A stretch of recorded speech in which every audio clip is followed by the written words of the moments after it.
Fishing to me is an opportunity to be outside and connect with nature. I feel like it's this really interesting dichotomy between the quiet peacefulness of being outside, punctuated by these really intense periods of excitement when you hook up and catch a fish. Hi, I'm Sasha Clark-Danilchuk, and I'm the Executive Director for Keep Fish Wet.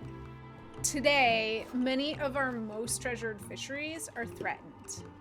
And as anglers, we believe we have a responsibility to give each fish we catch the best chance of survival after release.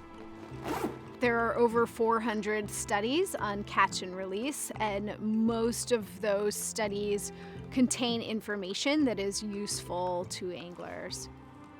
They show which aspects of an angling event can negatively impact fish. And we can use this science to make sure that fish swim away healthy and strong.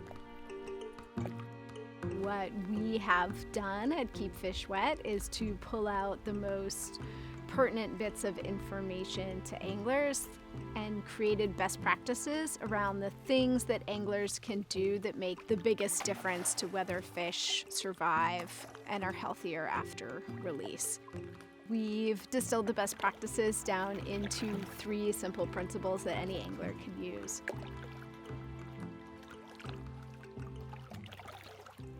And these principles are supported by an array of tips.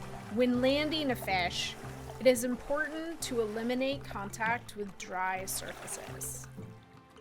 Fish are covered in a protective layer of slime, and anything we do to remove the slime means that they are more susceptible to diseases and infections. You want to make sure you get your hands wet. He splashed me and did it for me.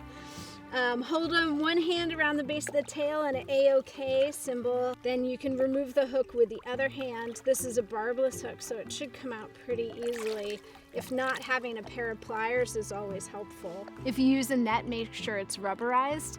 Rubberized nets are less abrasive and remove less slime from fish. One thing that will make a big difference is to minimize air exposure. Fish get oxygen from the water, not from the air like humans, and so taking them out of the water is essentially making them hold their breath. If you want to take a photo, you can put your second hand behind the head. We want to minimize air exposure, so you want to take him out for less than 10 seconds. So you can lift,